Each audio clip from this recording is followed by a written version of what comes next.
They say the worst kind of disrespect doesn't come with shouting or insults. It comes wrapped in a calm voice, a plastic smile, and a decision that quietly tells you don't belong here. The kind that happens so fast you don't even realize your life just split into before and after. That morning, I thought I was just flying to a meeting. I had no idea I was about to be reminded exactly how fragile respect can be and how dangerous it is to underestimate the wrong person. My name's Marcus Reed, and for most of my adult life, airports have felt like second homes. Lounges, gate announcements, rolling carry-ons, all of it just background noise. I run a tech logistics company based in Austin. Nothing flashy on the surface, but behind the scenes we move systems that keep entire supply chains alive. That day, I was headed to Seattle for a final negotiation with a firm that could triple our valuation overnight. Miss that meeting, and years of work don't disappear, they just quietly die. The terminal was packed, early morning packed people half awake and irritable, the smell of burnt coffee hanging in the air. I was already running through my pitch in my head when some guy rushed past and clipped my shoulder. His coffee splashed straight down the front of my light gray shirt. He muttered sorry without stopping. I stood there for a second, staring at the stain, then laughed under my breath. Of course. I dabbed it with napkins, checked my watch, and headed for the gate. Boarding had already started. At the podium stood two agents. One was young, nervous, tapping at the keyboard like it owed him money. The other was a woman, maybe late 50s, tight smile, eyes, sharp posture, rigid. Her badge said Linda.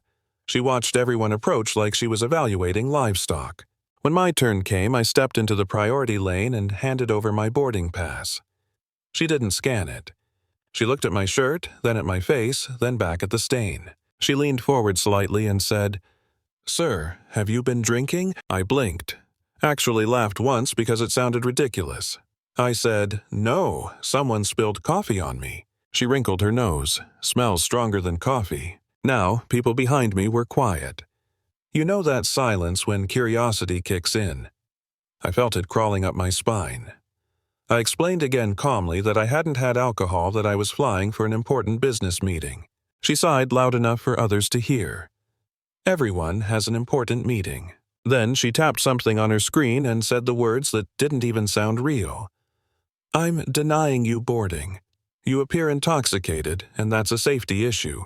I stood there, stunned, my heart pounding, but my voice steady. I asked for a supervisor.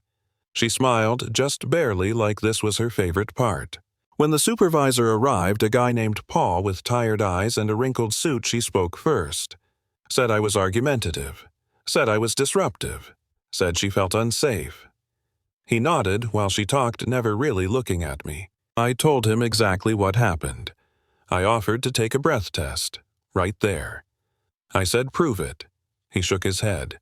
"We trust our agent's judgment." That's when I knew logic didn't matter. Facts didn't matter. This was about comfort, about control, about someone deciding I didn't fit the picture of who gets grace at an airport gate. Final boarding was announced. My stomach dropped. Then, like a scene out of a movie, a man stepped up beside me. Tall silver hair, expensive but understated jacket. He looked at me confused. "Marcus," he said, "we're on the same flight." It was Daniel Frost, one of the partners from the firm I was meeting. The universe had handed me a lifeline. I opened my mouth to explain, but Linda stepped in front of him. "Sir, please board the aircraft," she said sharply. "Your associate is not fit to fly." Daniel frowned. "He's with me." She didn't even hesitate. "Sir, if you don't board now, you'll miss your flight." Daniel looked at me helpless, then at the jet bridge. He gave me a look that said, "I'm sorry," and walked away. The door closed. The plane pulled back. I stood there, watching it go, my future on that aircraft, my reflection faint in the glass. Paul cleared his throat and offered to rebook me for a flight that landed hours after my meeting. Or a refund. I didn't yell, I didn't argue, I just nodded and walked away. As I moved through the terminal, something shifted. Not rage, not panic, but focus. I pulled out my phone and called my assistant. "I need to be in Seattle by 2, I said. "Get me a jet." There was a pause. "Private?" she asked. "Yes." 40 minutes later, I was in a car heading to a private terminal outside the city. No lines, no suspicion, no one asking me if I belonged. The pilot shook my hand and called me sir. The plane lifted off smoothly, climbing above the clouds while the city shrank below. Up there, I worked.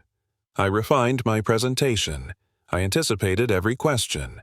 I turned anger into precision. Meanwhile, the commercial flight I was supposed to be on hit delays. Weather, traffic.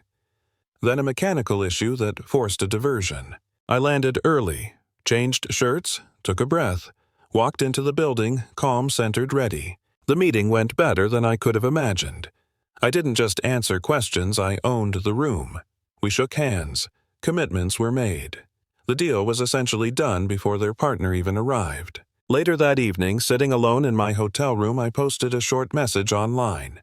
Just facts. Names. What happened. No emotion. Someone who'd filmed the incident at the gate uploaded video, and then everything exploded. By morning, it was everywhere. News, social media. The airline scrambled. Statements, investigations.